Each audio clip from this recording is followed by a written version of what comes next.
Hello guys, कैसे हैं आप लोग। उम्मीद करते हैं खैरियत से होंगे। लास्ट वीडियो अगर आपने देखी है जो मैंने मंथली क्लोजिंग से पहले बनाई थी, तो मैंने कुछ चीज़ें जो ना बहुत क्लियर आपको बताई थी।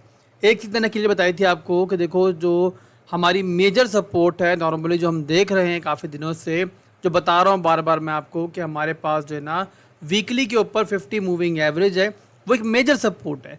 बट उससे ज़्यादा इंपॉर्टेंट चीज़ जो थी मंथली क्लोजिंग के वक्त, वो थी हमारी ये वाली जो सपोर्ट जो आपको दिख रही है। मैंने उस दिन मार्क भी की थी, और ये है हमारी लगभग 1,07,000 के आसपास। अब बताया था मैंने क्लियर कट कि देखो मार्केट जो है ना, अब अगले 24 से 48 घंटे के अंदर, 48 घंटे पहले वीडियो बनी थी मेरी, तो बताया था मैंने कि 48 घंटे के अंदर मार्केट आपको ऐसा ड्रामा दिखाएगी, बुल्स और बेयर्स की ऐसी लड़ाई दिखाएगी कि आपको मज़ा आएगा देख के। मार्केट को जो बेयर्स हैं वो उसकी नीचे लाने की ट्राई करेंगे, बट मार्केट जो है इंशाल्लाह मुझे उम्मीद है कि सपोर्ट को होल्ड करेगी। तो मंथली क्लोजिंग जो हुई है हमारी, मैं आपको दिखाता हूँ वो कहाँ पे हुई है, ये देख लो आप। अब इस मंथली क्लोजिंग को अगर आप देखते हो, जो हमारे पिछले महीने की कैंडल है, तो आपको क्या दिखता है? मुझे ये दिखता है भाई यहाँ पे क्लियर एक मैनिपुलेशन हुई है दोनों साइड के ऊपर। इस क्लोजिंग को आप देखो और इस पूरी कैंडल को आप देखो। पहले ऊपर की साइड पे तमाम जो लॉन्ग करने वाले थे उनको उड़ाया गया, बर्बाद किया गया। उसके बाद जो नीचे शॉर्टर्स थे उनको यहाँ बर्बाद किया गया। तो दोनों साइड की दबा के लिक्विडिटी उड़ाई है, और कैंडल कहाँ पे क्लोज हुई है?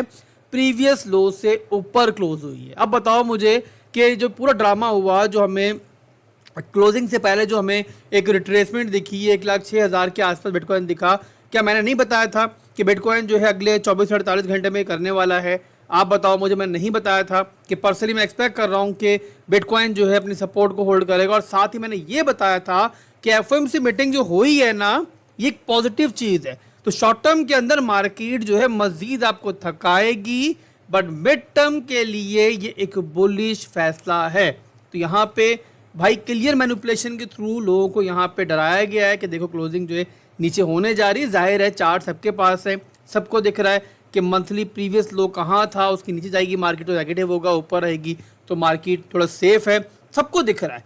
तो क्या इनको नहीं दिख रहा? इन मार्केट मेकर्स को नहीं दिख रहा? तो जाहिर है उन्होंने यहाँ पे जो थोड़ा समझ बूझ रखते हैं ना, उनको भी डराया है कि देखो हम ये सपोर्ट तोड़ने वाले हैं, मंथली क्लोजिंग नीचे देने वाले हैं। बट असल में ऐसा नहीं होना था, और वही हुआ, और क्लोजिंग हमें ऊपर मिल गई। अब सोचो, जस्ट फर्ज कर लो कि मार्केट जो है आपको अगले कुछ दिनों के अंदर दोबारा ऐसा डंप करती हुई दिखे, और फिर जो है मार्केट दोबारा ऐसा रिवर्स कर जाए, तो क्या होगा? यही होगा कि लोग दोबारा डरेंगे, बाइंग नहीं करेंगे, और मार्केट से लिक्विडेट होंगे। जो लोग यहाँ स्पॉट बाइंग करके बैठे हुए वो डर के भाग जाएंगे, मार्केट को बाय बाय कह देंगे, भाई नहीं चाहिए हमें ऑल्ट कॉइन सीजन जो आने को ही नहीं दे रहा। तो इस पर कोई शक नहीं है वाकई में, और मैं इस चीज़ में मुत्तफिक हूँ आप लोगों के साथ कि इस बार जो है ना मार्केट जो मैनिपुलेशन कर रही है उसकी मिसालें जो है माजी में नहीं मिलती हैं। और रीज़न सिर्फ एक है कि इस बार सबसे बड़ा एक, हम कह सकते हैं, अजीब इंसान और एक मैनिपुलेटर इंसान जो है आ चुका है, जो कि है ट्रंप। यूएसए का सदर बन चुका है, बिजनेसमैन है, जाहिर सी बात है उसने पैसा बनाना है दोनों साइड पे। और साथ ही साथ भाई जो हम एक्सपेक्ट कर रहे हैं कि एक ओल्ड कॉइन सीजन जो है इंशाल्लाह आएगा, उसको भी उसने एंजॉय करना है, और साथ में आपको उसमें एंजॉय करने नहीं देना है। यानी कि आप लोग जो यहाँ पे थक चुके हो, हार चुके हो, उसकी पूरी ट्राई है कि आप लोग जो है ना, चाहे छोटा बड़ा, फिर बोल रहे हैं एक अलग बहस है कि ओल्ड कॉइन सीजन कितना बड़ा होगा, बट जो भी होगा भाई आपको उसमें नहीं होना चाहिए, ये उस ट्रम्प का मानना है और मार्केट मेकर्स का मानना है।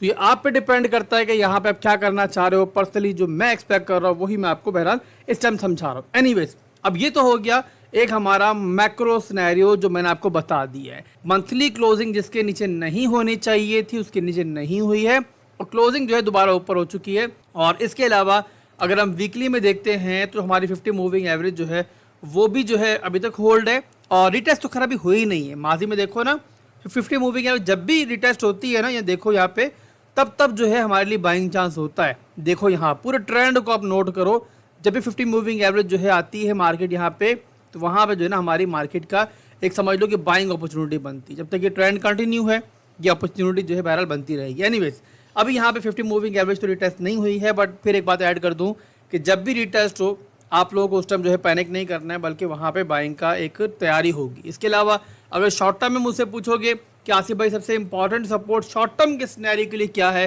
तो वो मेरे भाइयों है हमारी 1,07,000 1,06,000 की।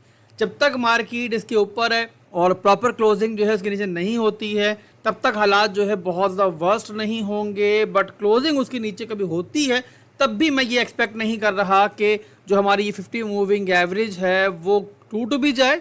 और टूटना बड़ी बात नहीं, याद रखो टूटने के बाद एक सक्सेसफुल रीटेस्ट होना जो है ना वो बियर मार्केट की फिर एक निशानी होती है। और पर्सनली मैं वो बहरहाल अभी एक्सपेक्ट नहीं कर रहा, और मैं एक्सपेक्ट कर रहा हूँ कि मार्केट जो है ना कमिंग वीक्स में, कमिंग मंथ्स में हमें अच्छे मूव जो है मजीद देगी। तो ये ओवरऑल दोस्तों मार्केट के बारे में हमारे बाइस हैं, शॉर्ट टर्म के भी और मैक्रो सिनेरियो के भी। और इसके अलावा अगर हम फंडामेंटली बात करें तो ऑलरेडी आप जानते हैं कि एफएमसी मीटिंग हुई थी, उसमें एक रेट कट मिला है। जेरम पॉल ने ज़रूर कहा है कि जो अगली रेट मीटिंग होगी उसके अंदर जो रेट कट्स हैं वो गारंटेड नहीं है, बट पर्सनली मैं एक्सपेक्ट कर रहा हूँ कि हमें इस साल जो है एक और रेट कट मिल जाएगा, और इससे बुलिश जा रहा है मार्केट के लिए कुछ नहीं है। जो मैनिपुलेशन चल रही है और कुछ अर्सा मजीद चल सकती है, मेरे हिसाब से उसके लिए आपको ज़हनी तौर पर तैयार भी रहना चाहिए और मजबूत भी रहना चाहिए। तो अभी के लिए दोस्तों छोटी सी मार्केट की अपडेट थी जो मैंने आपको देनी थी, और फर्दर अब मैं इंशाल्लाह मार्केट को रीएनालाइज करूंगा। कल की वीडियो के अंदर इंशाल्लाह दोबारा से मार्केट को हम कवर करेंगे। मंथली क्लोजिंग जो है हुई है और एक दो डेली क्लोजिंग मिल जाती हैं, तो हमें आइडिया इंशाल्लाह हो जाएगा फर्दर कि हमें किस किस ओल्ड कॉइन के अंदर कहाँ कहाँ पे एंट्रीज बनानी चाहिए। चार्ट्स बहुत सारे मैं देख रहा हूँ इन दिनों के दरमियान, और बहुत ज़बरदस्त ट्रेडिंग प्लान जो है मैं इंशाल्लाह कमिंग डेज के लिए तैयार कर रहा हूँ। शॉर्ट टर्म के लिए इंशाल्लाह बहुत अच्छे सेटअप आप लोगों के लिए तैयार कर रहा हूँ। जो हमारा प्रीमियम ग्रुप है जो कि फिलहाल के लिए काफ़ी दिन से इनएक्टिव था, और रीज़न भी आप लोग जानते हैं कि तबीयत काफ़ी नासाज थी लास्ट डेज़ के अंदर, बट अल्हम्दुलिल्लाह दोबारा से मैं बेहतर हूँ और इंशाल्लाह अब पूरी तरीके से मार्केट को क्रैक करने के लिए तैयार हूँ। ग्रुप भी एक्टिव होगा इंशाल्लाह, और वीडियोस के थ्रू भी इंशाल्लाह बेहतरीन सेटअप जो है मैं कमिंग डेज में लेकर आ रहा हूँ, जिसके थ्रू इंशाल्लाह हम शॉर्ट टर्म में एंट्री लेंगे, हिट एंड रन करेंगे और प्रॉफिट बनाएंगे। तो रेडी रहें इंशाल्लाह, और फिर मिलते हैं इंशाल्लाह बहुत जल्द। दुआ में रखिएगा। अल्लाह हाफिज़।